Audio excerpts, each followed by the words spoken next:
Are you an African living in Japan? Do you have a story to share about your experiences in this fascinating country? Join Emmanuel Akyereko on One Africa, One World on Jafric Radio, the program that connects Africans in Japan and shares their unique stories, from immigration issues to cultural shocks and from racial challenges to unforgettable moments. We will explore it all. Tune in every fortnight to hear inspiring, thought-provoking, and sometimes humorous conversations about life as an African in Japan. Don't miss One Africa, One World on Jafric Radio, the voice of Africans in Japan.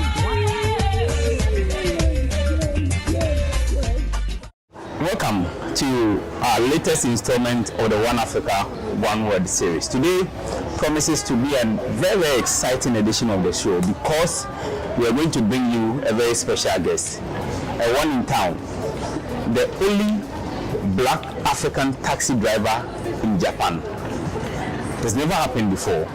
Today my guest on the One Africa, One World show is Mr. Hassan Karim, a man who is from Ghana. And one of the strongest part of Ghana, Nima, a strong man.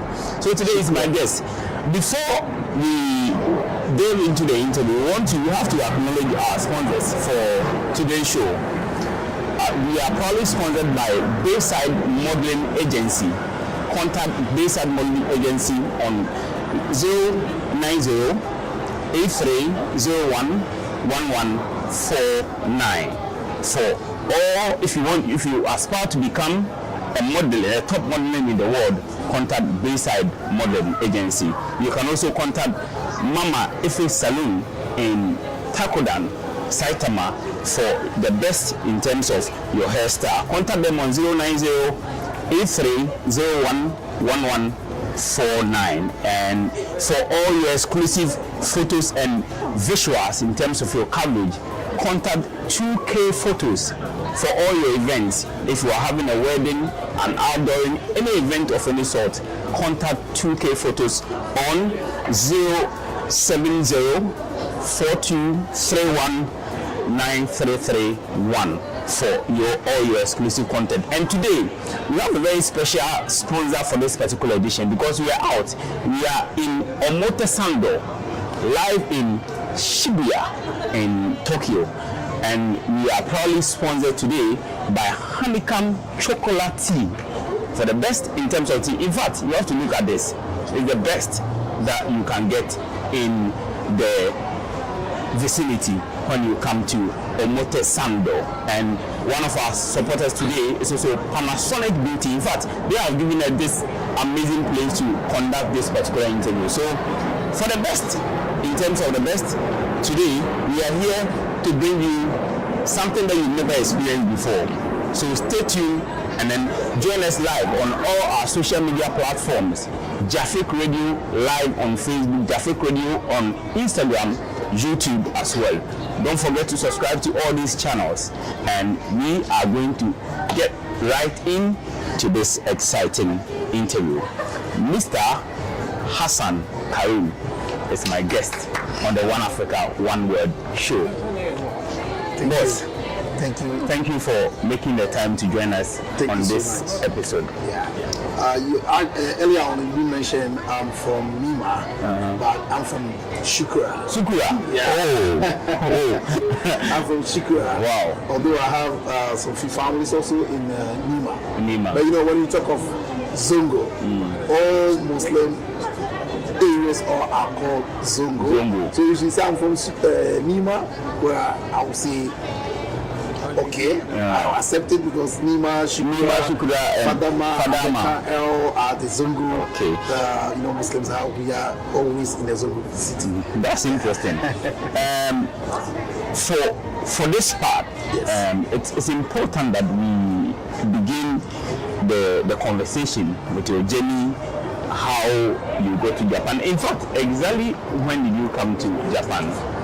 Thank you so much. Actually, I came to Japan, my first visit was 26 September 2006.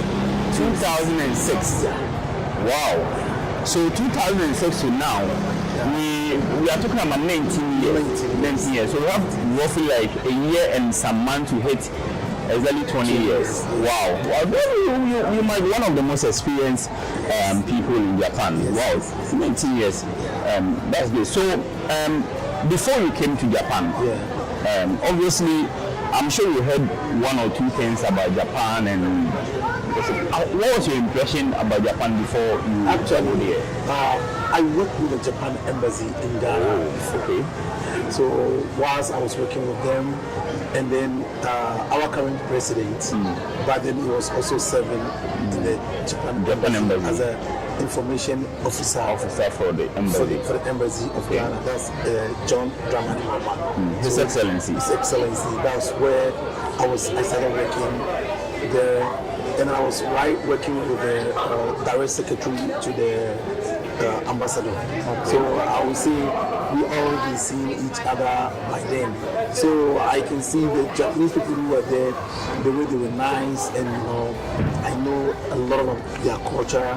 So that impressed me. And I said definitely one day I may travel to Japan. Oh, so what it means is that you actually experienced Japan in Ghana before you came to Japan. Wow. So you were already exposed to the culture. Yes. That will lead me to my next question. Okay. Most Africans who come to Japan, the first cultural shock, the immediate cultural shock they experience is the language. Did you have to take some Japanese language lessons in Japan, or you already understood the language before you came here? Thank you so much. I didn't only work in the embassy that impressed me. My right uncles, I have almost now 3 uncles who were in Japan. Okay. And then one now, both 2 of them married to Japanese, and they all came back to Ghana and then reside for a while. So they normally, their family, my uncle's wife, they normally come to visit Ghana. So when they come, I will be the one moving with them. So that makes my Japanese language became very fluent before I came to Japan. Oh, so you were already speaking Japanese before you came to Japan? That was the, if I may use the Bugashiwan. Yeah. And the broken Japanese. Yeah, okay. And sometimes I may use the word but I don't understand. But whilst working with the embassy of Japan in Ghana, the staff also who are Japanese wanted to understand English. Okay. So they will not allow you even to speak the Japanese with them. You see how it works. So when we have visitors who are from Japan come to Ghana, because they want to understand English language. So they don't want to speak Japanese with you at all. Yes. But it's really difficult sometimes what they say you don't understand, but you pick it. Like what is happening now in Japan, in Ghana now. All the television drama that they show Mexicans, other languages, even Korean. Now we have Japanese Ghanaians who speak Korean, but they haven't traveled to Korea before. So that gave me the impression that let me learn this language. And if you understand Hausa, and the viewers who are watching us now, they will even tell you some of the languages in Hausa, some looks like similar in Japanese. You see, because in Japanese they have the phrase which is like ta, ba, ta, sa, wa, and in Hausa, small time you hear somebody say like wa wa. Sawa. If you can see the station names that we have, most of them the way it sound like Hausa language. Oh, so it's really so that means that your case is a very special case because you already had a very broad, fine idea about Japan before you came here. One thing that probably is also a point of interest is that you had knowledge about the Japanese language, the Japanese culture and all that. Did you have any experience with the Japanese food before? Did you eat some obento before coming to Japan and all that? Thank you so much. My right uncle, normally when they come, they have some food that it looks like Hausa, if I may say, wagashi. It's called wagashi. You know, the white from milk. It's from milk. I know wagashi. Yeah. What's the name in Japanese? No, they have similar like that. Similar. It's called tofu.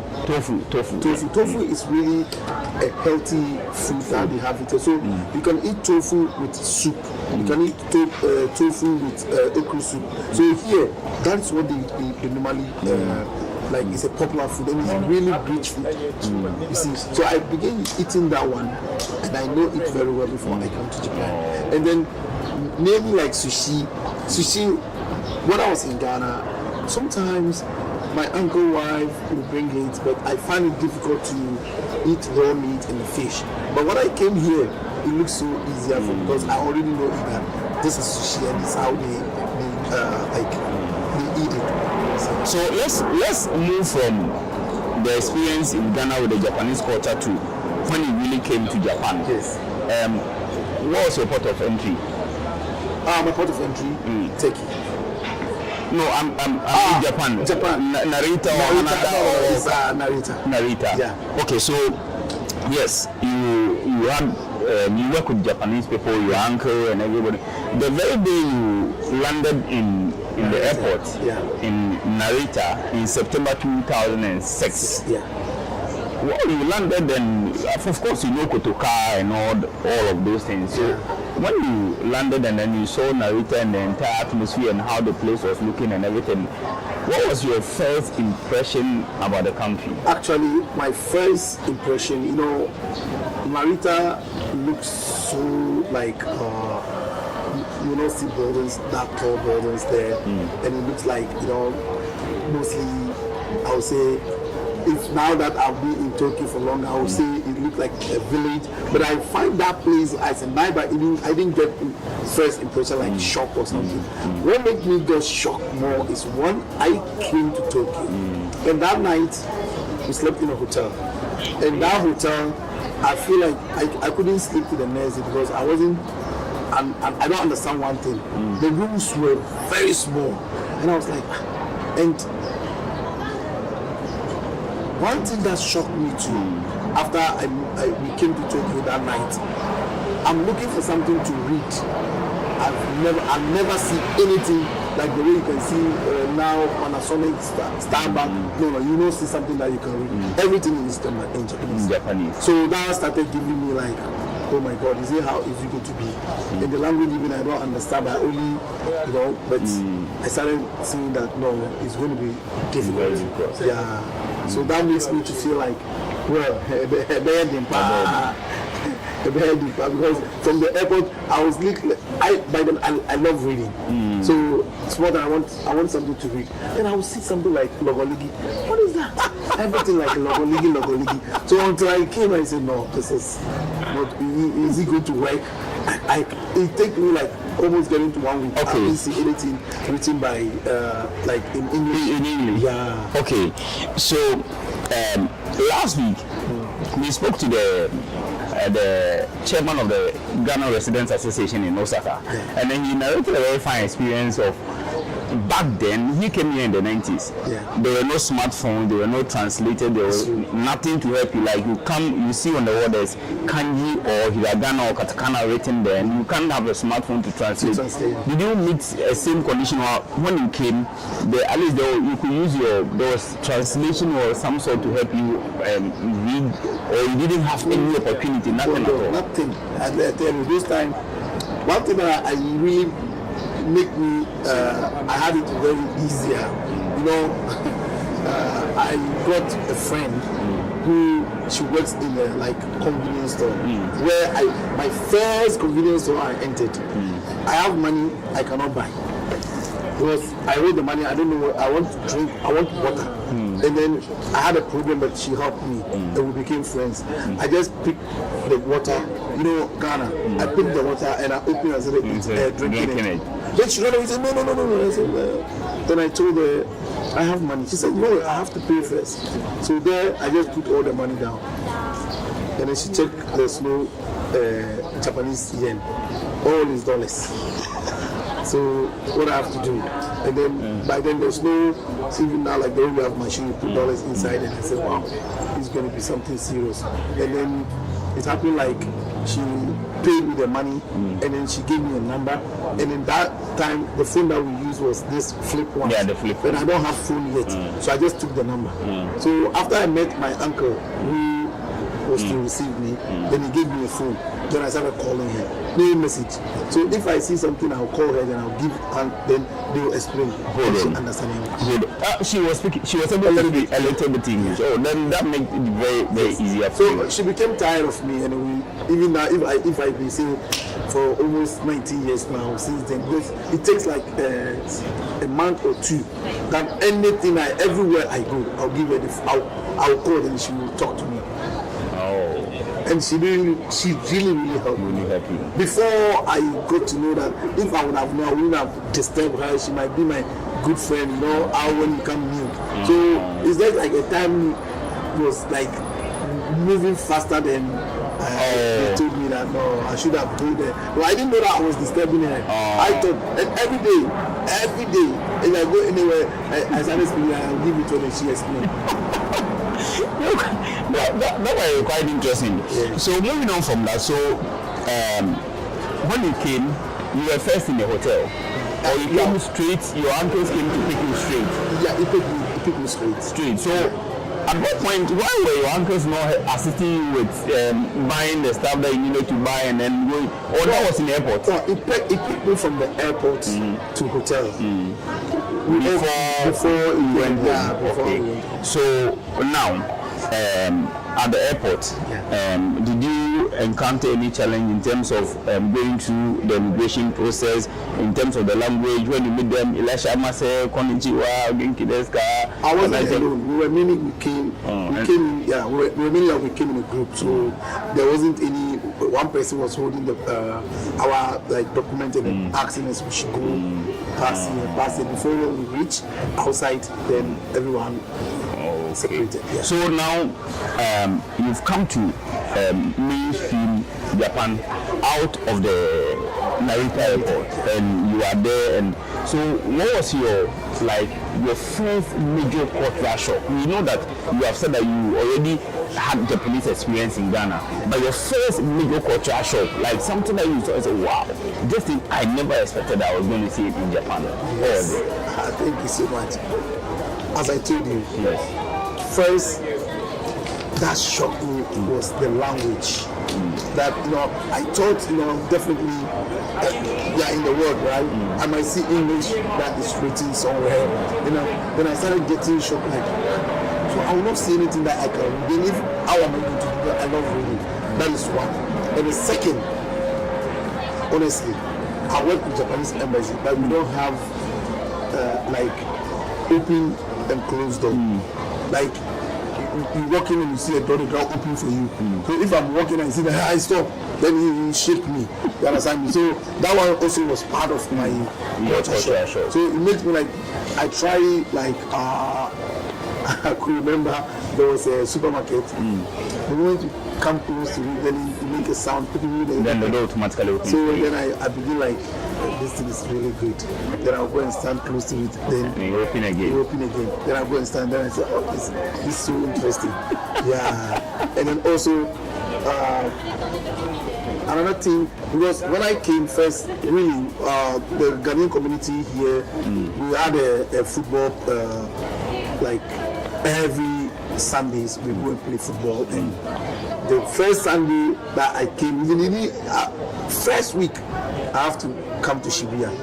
And that very day when we were coming, we were in a train. Brother, amazing. It was an amazing experience. Amazing experience. And it also shocked me. Because see, in the train, I'm like watching out. And we reached Ibadan, I didn't even want to get down. And you see people in the train, everyone is quiet. You see? And then there's another thing that shocked me too, which if I may say, when you meet somebody, Japanese, they will see you looking at you, they are smiling. You thought the person likes you, when you talk to the person, and the person run away. You see, so that one, it keep on coming, keep on coming. So it's really so you meet a Japanese, probably a lady or a guy, he looks at you and he's smiling, and you say, oh, this person. And the moment you make the attempt to talk to the person, then they're missing fast. Then the person like scared. When we came, those times really tough to get somebody to talk to.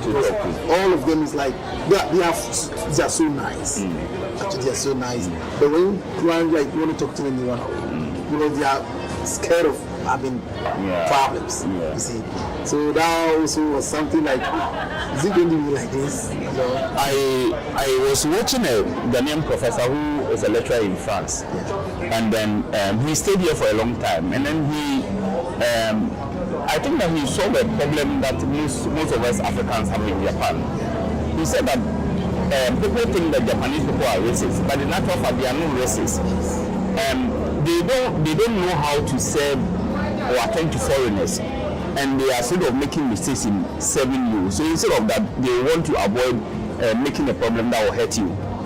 I'll give you just tip, because as I was telling you earlier on, they thought, as you said, whatever they say, they haven't traveled before, so they will say it, and not the young ones. Mostly people who thought Japanese are racist, they always go in with the old people because they have never traveled before.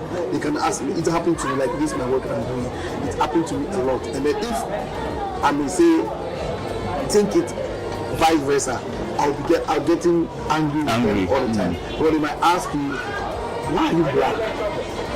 It's because they haven't seen black before.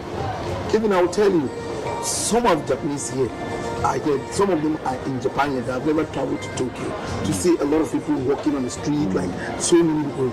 Most of them are like that. They haven't seen it. So it keeps them like, if they come to a city and see people, and they started panicking, and then they decided saying anything. Even we black, when you're in Ghana, I might know definitely happened to you.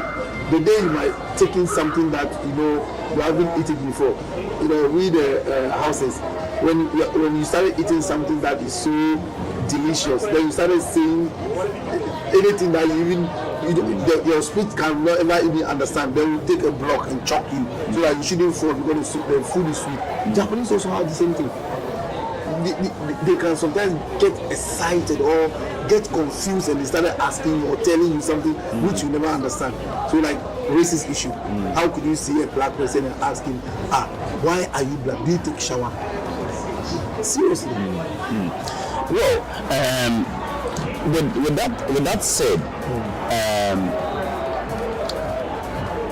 what was your funniest experience with the Japanese language, something that you wanted to do, but you knew that this thing was quite challenging in terms of the language? I couldn't read, and then you ended up doing something that turned out to be a mistake. But it was for today, if you sit back and remember maybe 18, 19 years ago, you can just laugh at, is it me who actually did this thing 19 years ago? Thank you so much. I remember when I came in the very first day I came, and then I waited the day I got 1 month. I love celebration. When I get 1 month, I say, Kai, I have to celebrate my 1 month. That was October 26th. And I said, this one I will not invite anybody, I will not tell my friend. It's hard to get chicken in Ghana when we're there. So I saw this Kentucky. And the way they have Kentucky plenty. KFC. So we call it Kentucky here. When I saw it, and then I have a small amount, and I bought Kentucky. It's like 12 pieces. And they gave me. And when I took it from them, and I went to the seat where everybody comes in to buy, my brother, I've never had a chicken plenty like that. I eat all of the bones, and people are coming. You can see me kakra. And they started, and they come and see, they will laugh. And I was thinking they are making, they are happy for me. No, they didn't eat bones here. Why would I leave it? And the bones were so soft. So if I put it, crap. So it's really, and then when I came and realized that, my goodness, these people, they don't eat bones. They don't eat a chicken bone. And I say, oh my God, is that the mistakes I did? And then the second one too, you know, here, it came those 2006. Those time was closer to this,